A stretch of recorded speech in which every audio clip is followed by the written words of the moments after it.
people can certainly read the ACLU press release and draw their own conclusion. But, you know, in essence, our article was saying that while there was a lengthy process of sort of legal study and debate inside the administration before they decided or justified the killing of Anwar al-Awlaki, they had in fact decided they could not target, that is, Samir Khan, because he was a propagandist and not an actual plotter. But he was killed anyway, and some people in the administration, I think, you know, found that sort of cast a shadow on the long legal discussion about who you could kill and who you couldn't kill, because they'd killed both of them. And I think, you know, I can say that in general across the government, the death of the 16-year-old, who again was not, as far as anyone knows, associated with terrorism, is seen as a disastrous mistake.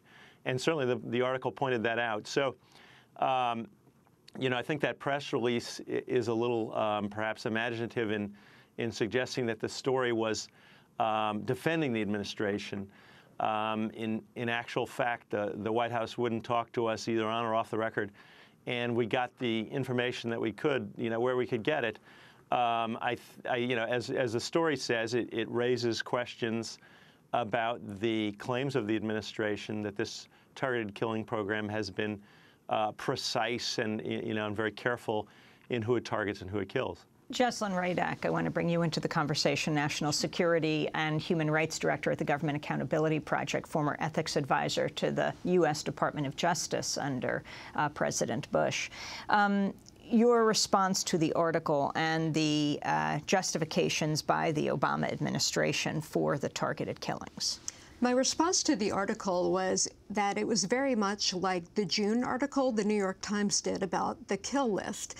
And the New York Times here again gives a platform to the government to justify why it killed 3 U.S. citizens without charge, counsel, or judicial review.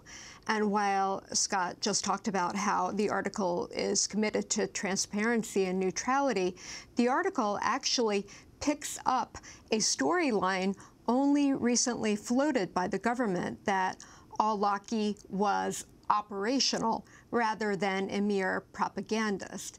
That storyline, that narrative from the government only came out after the white paper was released, yet the New York Times works hard to make the case that he had somehow evolved from being a propagandist to being operational. And that's important because the operational factor is what makes him eligible for a drone strike.